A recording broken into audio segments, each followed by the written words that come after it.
인자야, 너는 이스라엘 산들에게 예언하여 이르기를, 이스라엘 산들아, 여호와의 말씀을 들으라. 주 여호와께서 이같이 말씀하시기를, 원수들이 내게 대하여 말하기를, 아하, 옛적 높은 곳이 우리의 기업이 되었도다 하였느니라.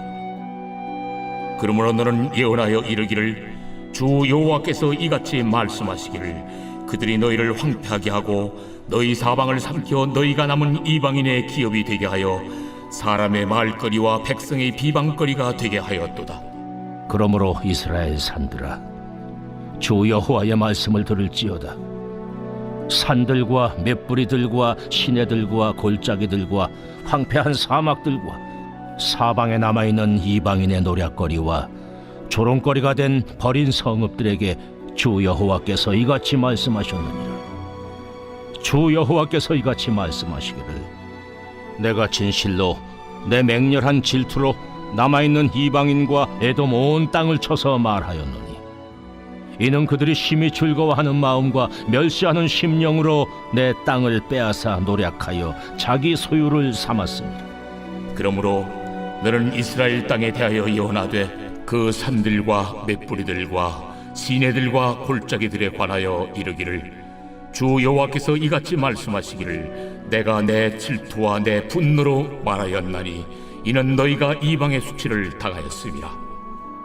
그러므로 주 여호와께서 이같이 말씀하시기를, 내가 맹세하였은즉 너희 사방에 있는 이방인이 자신들의 수치를 반드시 당하리라.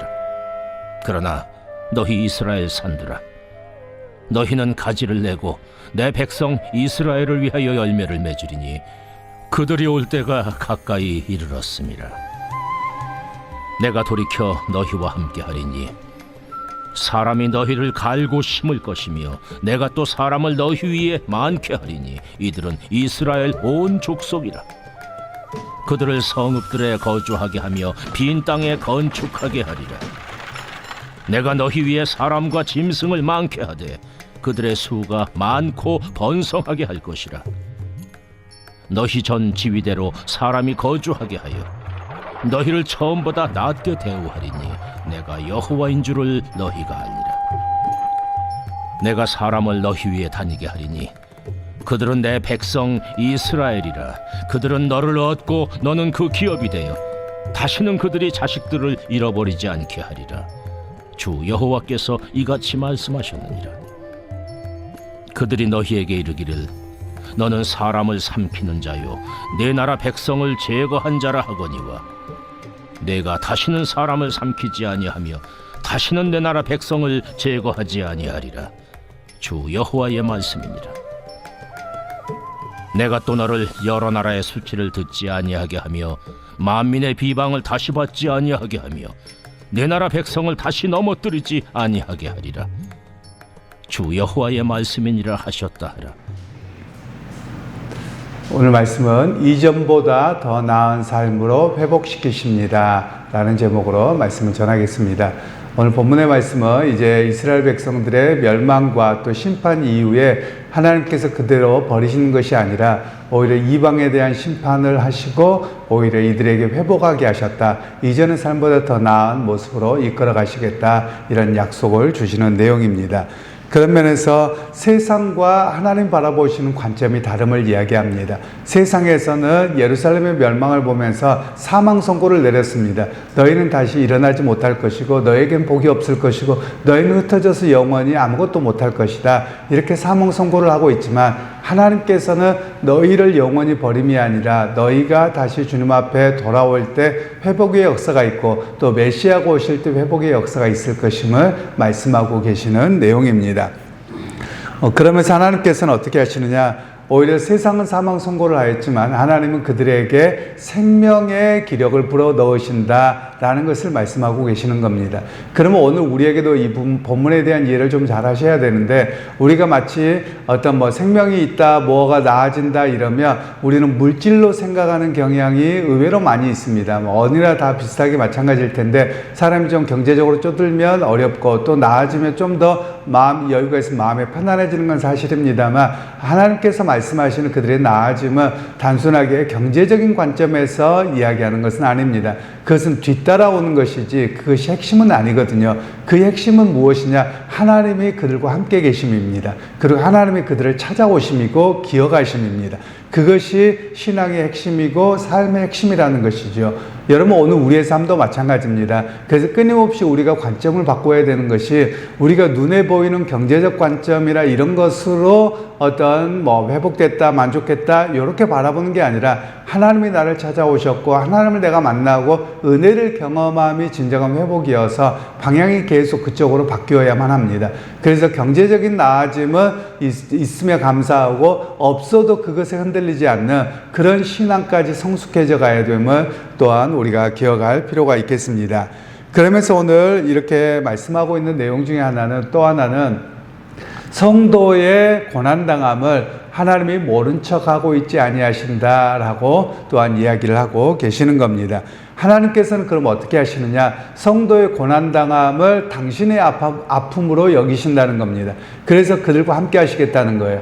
그러면 우리는 이런 생각을 합니다. 마치 하나님이 아프시면 하나님 우리에게 징계하시지 않아야지, 그래야지 뭐하러 아프시려고 그래? 이렇게 표현하지요. 그러나 여러분, 실상 우리가 부모로서 자녀들을 양육해보면 자녀들이 이렇게 하면 잘못할 걸 압니다. 때로는 안 갔으면 하고 혼도 내고 뭐하고 하지만 부모가 끙끙거리면서 가슴 아파합니다. 그리고 기다려줍니다. 그 모습을 우리가 안다면 하나님의 모습도 그러하다라는 겁니다. 하나님께서는 우리의 잘못 걸어가는 것 그리고 하나님 떠나가는 것을 보시고 돌아오기를 바라세요. 그래서 그들의 아픔보다 더 큰 아픔으로 기다리고 또 그들의 회복의 역사를 이렇게 바라보시는 분이 우리 하나님이시죠. 바로 그런 모습으로 우리 하나님은 기억하고 있어야 됩니다. 그래서 오늘 하나님께서는 또한 어떻게 하시느냐? 자신의 아픔으로 여기실 뿐만 아니라 거룩한 열정으로 회복하게 하신다라는 말씀입니다. 오늘 우리의 신앙을 점검할 것이 뭐냐면 과연 열정이 사라져 있다면 문제가 있습니다. 나이하고 상관없습니다. 하나님에 대한 열정, 하나님을 알아감, 하나님의 은혜를 사모함은 나이와 상관없거든요. 그런데 우리 사회가 유교적인 사회다 보니까 신앙적인 것도 유교적으로 자꾸 이해하려고 합니다. 어느 정도 직분이 높거나 나이가 있으면 나는 안 배워도 되고 나는 마치 졸업한 것이냐? 여러분, 그렇지 않습니다. 신앙생활에는 졸업이 없고 끊임없이 더 주님을 알아감의 그 기쁨과 은혜의 풍성함으로 날마다 나아가야 되는 것이 우리의 신앙이라고 할 수 있겠습니다. 그러면서 하나님께서는 또 뭐라고 말씀하시냐면 이제 경제적인 의미로 이해를 할 수도 있겠습니다만 8절과 9절을 10절까지 보면 이렇게 말씀합니다. 그러나 너희 이스라엘 산들아, 너희는 가지를 내고 내 백성 이스라엘을 위하여 열매를 맺으리니 그들이 올 때가 가까이 이르렀음이라. 내가 돌이켜 너희와 함께하리니 사람이 너희를 갈고 심을 것이며 내가 또 사람을 너희 위에 많게 하리니 이들은 이스라엘 온 족속이라. 그들을 성읍들에 거주하게 하며 빈 땅에 건축하게 하리라. 여러분, 이것은 이제 회복의 역사를 이야기하는데 실제로 1차적으로는 이루어졌습니다. 유다가 멸망하고 예루살렘 포로 끌려갔다가 70년 만에 돌아오죠. 그래서 거기에 유대인들이 살게 되어지고 또 거기에 성읍들을 건축하게 됩니다. 그런데 이 약속의 말씀을 우리는 다 지나간 다음에 봅니다. 그럼 이 약속의 말씀으로 우리는 단순하게 여기서 소망을 잘 이해하셔야 되는데요. 이 이후에 이스라엘 백성들이 돌아왔을 때 스룹바벨에 의해서 돌아와서 성전을 세우고 에스라에 의해서 또 성전을 더 재건하는 데 박차를 하고 느헤미야 때 성벽을 재건하고 이런 일들이 있습니다. 그러면 이들이 약속대로 돌아왔으니까 할렐루야 아멘 좋다 이러지 않았습니다. 오히려 돌아와서 처음에는 할렐루야 했지만 바로 삶의 무게로 인해서 무너졌고 불평하고 이런 모습이거든요. 그러니까 삶의 여정은 남아있는 겁니다. 그런데 뭘 보면 넘어지냐면 소망을 바라보고 붙들면 승리합니다. 근데 소망에서 현실을 보면 무너지는 겁니다. 그게 이스라엘 백성들의 문제였거든요. 오늘 우리도 마찬가지입니다. 소망에서 약속이 한 단계 이루어졌다고 해서 요 현장을 보면 안 됩니다. 하나님 앞에서 그 약속대로 이루어졌던 그 소망 그리고 하나님을 끊임없이 바라보아야 되거든요. 그것이 안 되면 약속대로 이루어져도 이것밖에 그리고 또 다른 문제가 오면 또 무너지고 그게 계속 반복된 이스라엘 백성들의 문제라는 것입니다.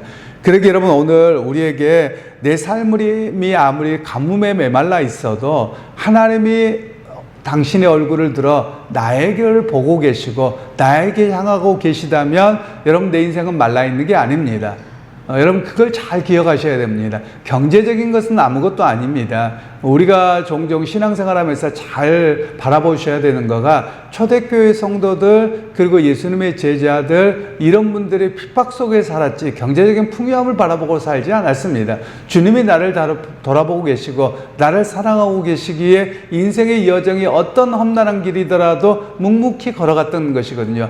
그 세상이 알 수 없는 그 기쁨을 소유했기 때문에 그러합니다. 그래서 여러분 오늘 우리에게도 마찬가지입니다. 여러분 현실 경제적인 요소를 바라보지 마십시오. 여러분 그것은 있을 수도 있고 없을 수도 있고 또 좀 더 주시면 좋고 좀 더 열심히 일하는 가운데 채워지면 감사함이고 이렇게 그냥 나가면 되는 겁니다. 항상 이것에 매일 수밖에 없지만 매이지 말라는 말씀입니다. 우리가 정말 바라봐야 되는 것은 하나님과 나와의 관계 그리고 하나님께서 당신의 얼굴을 들어 나를 보살펴 보고 계시고 또 나에게 사랑의 은혜를 베푸심을 끊임없이 묵상해야 됩니다. 그 소망이 바로 우리에게 참다운 은혜이지요. 여러분 이런 모습을 갖고 있다면 여러분 우리가 마치 어린아이를 잘 이해하시면 됩니다. 어린아이들이 경제적인 상황 별로 신경 안 쓰거든요. 근데 우리 한국 사회는 좀 문제가 돼버렸습니다. 왜냐하면 초등학교 몇 학년만 돼도 야 너네 집 몇 평 살아? 너네 집 차 뭐야? 이런 나라도 없어요 사실. 그러니까 부모 세대부터 계속 이런 이야기를 하기 때문에 그냥 어린아이 때부터도 야 뭐 너하고 나하고 뭐가 안 맞아서 또는 저 사람들하고 뭐가 안 맞아서 이런 모습들이 되어지고 있거든요. 이거는 자녀들과 많은 세대에 불행을 안겨주는 겁니다.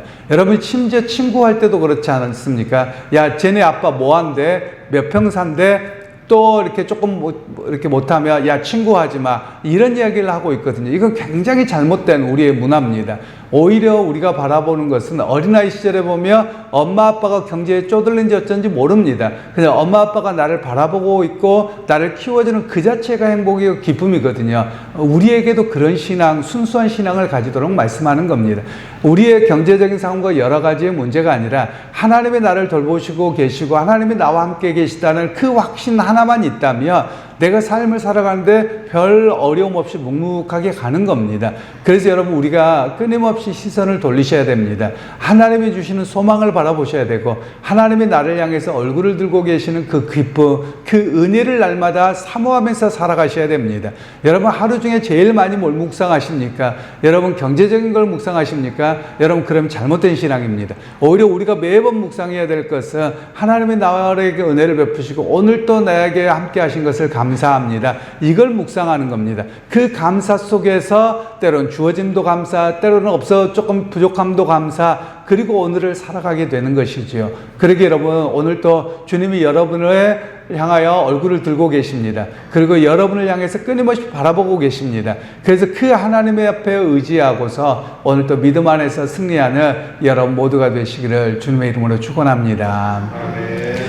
하나님 오늘 또 주의 말씀을 통해서 나를 향해서 끊임없이 바라보고 계시고 은혜 베푸시는 하나님을 오늘 또 기대하고 살아갑니다. 하나님 우리가 세상에 눈에 보이는 것을 줬다가 넘어지거나 실망하지 않게 하시고 우리의 삶의 걸음들 가운데 하나님의 역사를 기대하고 소망하며 살아가는 그 믿음을 잃어버리지 않도록 함께 주옵소서. 예수님의 이름으로 기도하옵나이다. 아멘.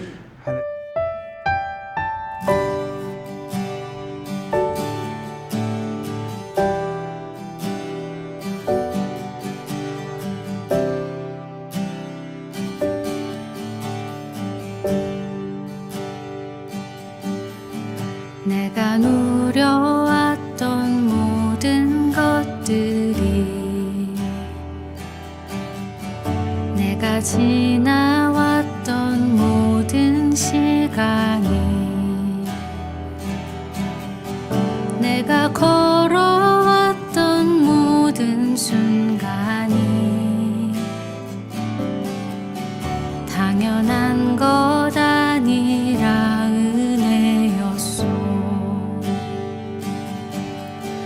아침 해가 뜨고 저녁에 노을 봄의 꽃향기와 가을의 열매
지금까지 숨을 쉬며 살며 꿈을 꾸는 삶 당연한 것 아니라 은혜였소. 내가 하나님의 자녀로 살며 오늘 찬양